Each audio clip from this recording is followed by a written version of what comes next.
Hello दोस्तों, जय हिंद। मैं एडवोकेट शाह फैजल एक बार फिर आपके पास एक नया महत्वपूर्ण विषय लेकर सिटीजन जुडिशियल क्लासेस से।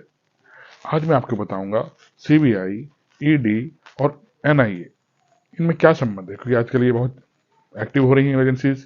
पहले इतने एक्टिव नहीं हुआ करते, लेकिन आजकल ये बहुत एक्टिव हो रही हैं। किसी भी एजेंसी की एकदम जांच करना शुरू हो जाती है।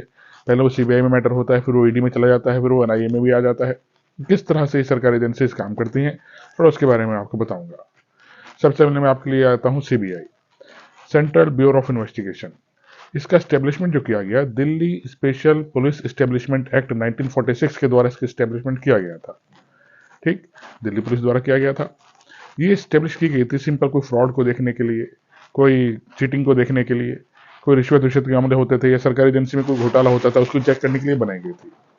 लेकिन समय बढ़ता गया, समय के साथ साथ ही क्रिमिनल केसेस को भी हैंडल करने लगी। इसका दायरा भी बढ़ता चला गया। क्रिमिनल केसेस देखने के लिए ये किसी भी क्रिमिनल केस को टेक ओवर कर सकती थी, अभी भी कर सकती है। मेन चीज है ये काम कैसे करती है सीबीआई। जैसे कोई भी केस आता है तो डायरेक्ट सीबीआई के पास तो जाता नहीं है।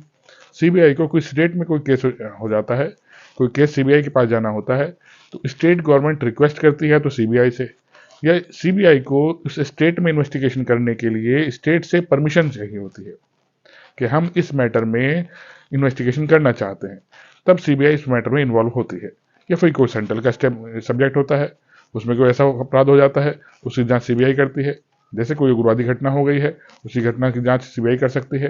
या कोई बड़ा अपराध कोई हो गया देश के अंदर, उसकी घटना की जांच सीबीआई डायरेक्ट कर सकती है। तब किसी परमिशन लेने की आवश्यकता नहीं है। लेकिन छोटे मैटर जो हो जाते हैं बहुत सी बार, और पार्टी डिमांड करती है इसकी सीबीआई जांच कराई जाए, सीबीआई जांच कराई जाए। सीबीआई ऐसी कोई जांच डायरेक्ट इंटरफेयर नहीं करती किसी मैटर में, जब तक स्टेट गवर्नमेंट या तो रिक्वेस्ट न करे या सीबीआई परमिशन लेकर उस स्टेट में कह सकती है हम इसमें इन्वेस्टिगेशन करना चाहते हैं। ये तो सीबीआई हो गई है। ये मिनिस्ट्री ऑफ होम अफेयर्स यानी कि होम मंत्रालय, गृह मंत्रालय के अंडर में आती है, गृह मंत्रालय से डील करता है।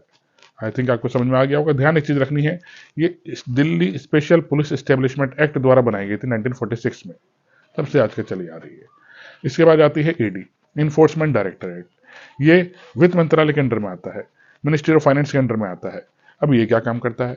ये काम करता है कहीं फ्रॉड हो गया हो, कहीं पैसे के लेन देन में कुछ चीटिंग करी गई हो, कोई घपला हुआ हो पैसे का, या सरकारी काम में कुछ चीटिंग है, सरकार ने कुछ बाहर से पैसा आया है और वो हमने शो नहीं करा है, टैक्स की चोरी करी है, तो उसकी जांच आमतौर पर ईडी करती है। या जैसे आजकल जांच करी जा रही है ईडी द्वारा, ये हमने टैक्स में आपने पूरा जमा नहीं किया, आपने क्यों जमा नहीं किया, आपके पास पैसा इतना कहाँ से आया, विदेश से पैसा आया है तो विदेश से आप बताइए हमें, हम पूरी इन्फॉर्मेशन उसे नहीं दे पाते, तो उसकी जांच ईडी करती है।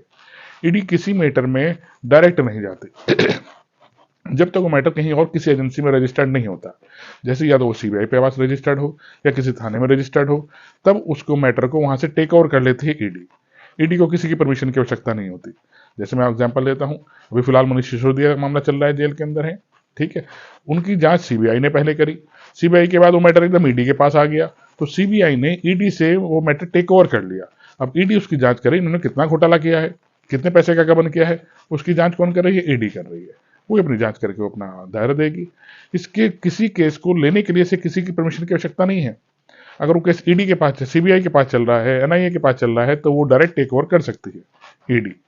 आई थिंक ये समझ में आया होगा। इसकी फुल फॉर्म है इन्फोर्समेंट डायरेक्टरेट, प्रवर्तन निदेशालय इसके अंडर में आता है। लास्ट हम पढ़ते हैं एनआईए, नेशनल इन्वेस्टिगेशन एजेंसी। ये भी गृह मंत्रालय के अंडर में आती है। इसका काम ये होता है कहीं पे साइबर क्राइम वाला अपराध हुआ हो, कहीं उग्रवादी घटनाएं घटित हुई हो, टेररिज्म के कोई अपराध हुआ हो, उसकी जांच एनआईए करती है। एनआईए किसी मैटर में डायरेक्ट इन्वॉल्वमेंट हो जाता है, उसके लिए किसी की परमिशन की आवश्यकता नहीं होती। किसी भी केस को टेक ओवर कर सकती है, कहीं पे भी जाके कोई एजेंसी की जांच कर सकती है। इसकी स्थापना 2008 में जब मुंबई में हमारे यहाँ हमले हुए, तब इसकी स्टेब्लिशमेंट किया गया। उग्रवाद की घटना, बड़ी घटना हुई थी, तब इसे बनाई गई थी एजेंसी को। तब से लेके आते ही एजेंसी काम करती आ रही है। आई थिंक आपको समझ में आया होगा। आशा करता हूँ कि आपको समझ में आया हो। कोई दिक्कत आती है मुझे कमेंट कीजिएगा और मेरी वीडियो को लाइक और सब्सक्राइब भी कीजिएगा दोस्तों।